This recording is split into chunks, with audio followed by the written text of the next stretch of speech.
Ravi de vous retrouver sur Midi NTV Afrique. Bienvenue à l'invité de la rédaction. Qu'ils soient considérés comme de haut niveau ou professionnels, les sportifs vivent dans une bulle pendant leur carrière. Dans un premier temps, ils sont coconnés et pressés par les coachs ou leur fédération pendant une assez courte période. Oubliés du jour au lendemain, ils se heurtent à un mur, ne sachant souvent pas valoriser leurs compétences. Mais que sont devenus les sportifs, les anciens sportifs, j'allais dire? Nous avons eu la chance d'en avoir une sur ce plateau. Elle est une ancienne athlète, précisément basketteuse. Elle s'appelle Kadiatou Kanouté. Kadiatou, bonjour. Bonjour. Merci d'avoir accepté notre invitation.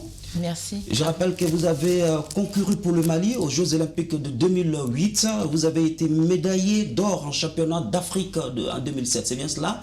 Alors, comment se passe votre reconversion? Plutôt bien et je remercie, c'est grâce à Dieu, vraiment, je suis ravie que pour le moment, je n'ai pas à me plaindre de ma reconversion. D'accord. À quel moment, de quelle manière peut se faire une reconversion professionnelle selon vous? Elle doit théoriquement se faire pendant qu'on est athlète. Ça, c'est vraiment l'idéal. C'est d'avoir, en parallèle d'une carrière sportive, avoir aussi des ambitions professionnelles ou une passion à poursuivre. Toutes les études, même scientifiques, le prouvent qu'un athlète qui a une double carrière ou une double passion, si vous voulez, a encore plus de chances de réussir sur l'ère de compétition, en fait. Cela va sans dire que ça se prépare courant la carrière? Tout à fait. Donc le challenge, c'est vraiment de trouver le bon équilibre entre une carrière professionnelle et une carrière sportive en même temps. Donc ça demande, c'est vrai, beaucoup de planification et ça demande des aménagements et de trouver, comme moi j'ai eu la chance, de bonnes structures où on peut faire sport et études ou sport et métier à côté. Mais ce n'est pas le cas pour tout le monde. Est-ce que parfois vous n'avez pas besoin de conseillers parce que au moment où le monde entier parle de vous, vous êtes sollicité, vous êtes acclamé partout pour vos prestations, est-ce qu'on a la chance de réfléchir, le temps de réfléchir sur comment on doit y être après la carrière? Oui, donc les temps ont bien changé. C'est vrai qu'à l'origine, on se disait, il y avait une culture comme quoi, si on était sportif, pour être champion, il faut être focalisé que sur son sport, ne faire que ça à 100%. Et puis, on se rend compte avec le temps que finalement, non, il ne faut pas mettre tous ses œufs dans le même panier, si vous voulez dire. Un sportif qui a autre chose à côté a encore plus de liberté dans son sport en se disant que je n'ai pas tout à mettre sur la ligne pour mon sport. Si j'ai autre chose à côté, même si je perds sur le terrain, je sais que je peux rebondir. Donc les temps ont changé. Je crois que la société aussi s'adapte et a une autre perception aujourd'hui de l'athlète, c'est-à-dire voit l'athlète comme un être à part entière et comprend qu'on a aussi des aspirations et qu'on a aussi énormément de capacités et d'aptitudes qui sont nécessaires et qui sont recherchées dans le monde de l'emploi, dans le monde de l'entrepreneuriat. Donc c'est vrai, il faut un accompagnement pour ça et c'est pour ça que depuis 10 ans ou plus, je suis très impliquée avec le programme de suivi de carrière du Comité international olympique pour accompagner les athlètes élites et c'est d'ailleurs dans ce cadre que je suis venue en Côte d'Ivoire pour la 3e fois et les assister avec des outils concrets qui les préparent à la reconversion. Donc ça commence d'abord par la découverte de soi. Qui je suis, quels sont mes centres d'intérêt, mes passions, quels sont mes traits de caractère qui sont propres et qui vont me donner de la force pour comprendre où je peux aller et ce que je peux apporter, mais aussi comment je peux bien gagner ma vie en dehors du sport ou en parallèle du sport. Et puis avec tout ça, il faut vraiment planifier, donc il n'y a pas le choix. Et là, c'est le challenge de l'athlète, encore une fois, de trouver le bon équilibre entre quand est-ce que je m'entraîne, quand est-ce que je me passionne ou je me consacre du temps à ma passion ou quand est-ce que je me forme professionnellement. Ça c'est maintenant. Avant vous, est-ce que c'était le cas? Je veux parler de ces anciennes gloires. Alors, c'était pas toujours le cas, mais c'était le cas, peut-être pas chez nous toujours, on n'avait pas les bonnes structures, mais historiquement, je peux être fière de dire que je viens d'un sport qui était un sport universitaire, c'est-à-dire qu'on faisait toujours des études à côté d'être basketteur, ça a beaucoup changé malheureusement depuis, mais il y avait toujours les structures dans d'autres environnements ou dans d'autres pays.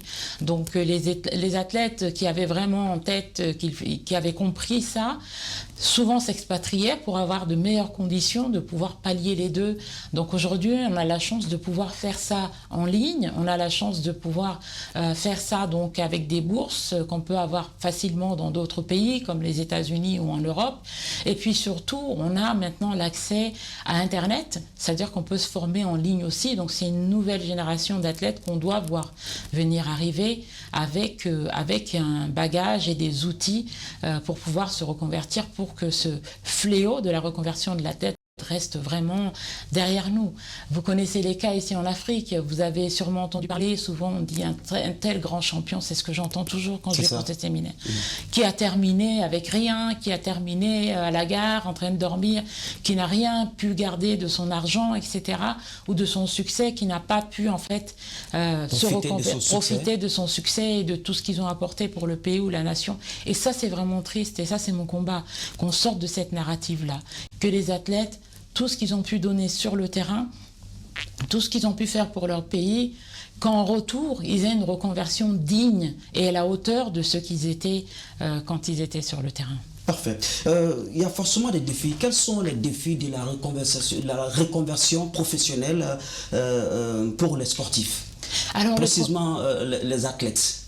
Oui, alors il y en a plusieurs, mais j'ai envie de dire chaque défi doit être une solution. Et puis en tant qu'athlète, on a l'habitude des challenges. Donc les défis, on aime les relever. Le premier, je pense, comme je disais, et ce qui fait partie des modules que l'on présente, c'est de se connaître soi-même. C'est savoir quels sont ses goûts, ses aspirations en dehors du sport. On a une image qui nous est accolée en tant que sportif qui est qu'on n'a que la passion de notre sport, alors que non.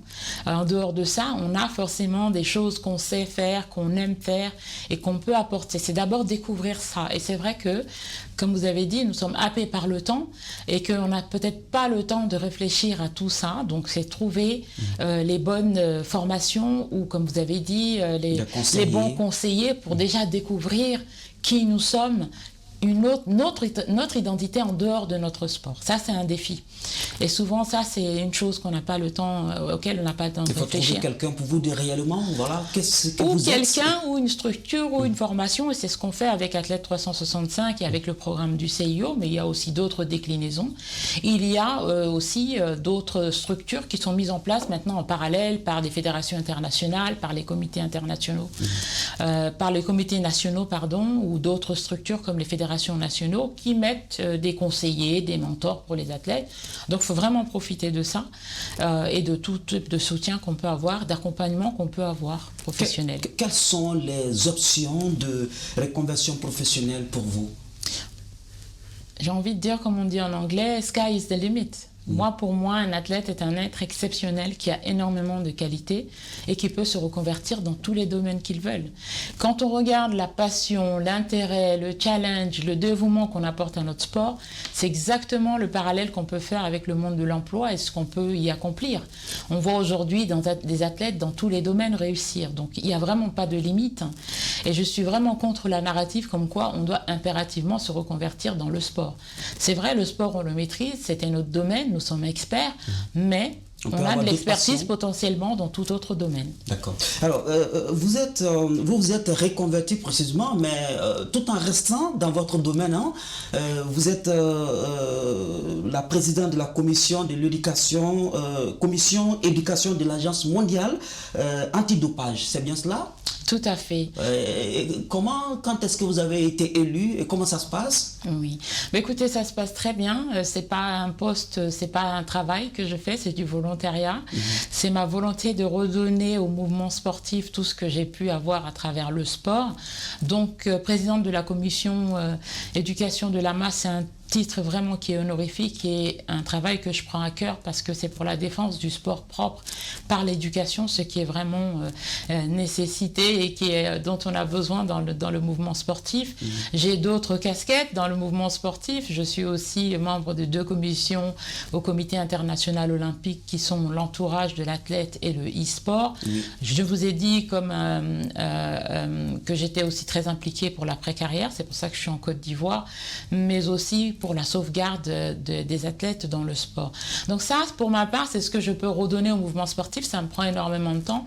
Mais professionnellement, j'ai travaillé dans les ressources humaines. J'étais aussi directrice de communication pour un grand groupe allemand.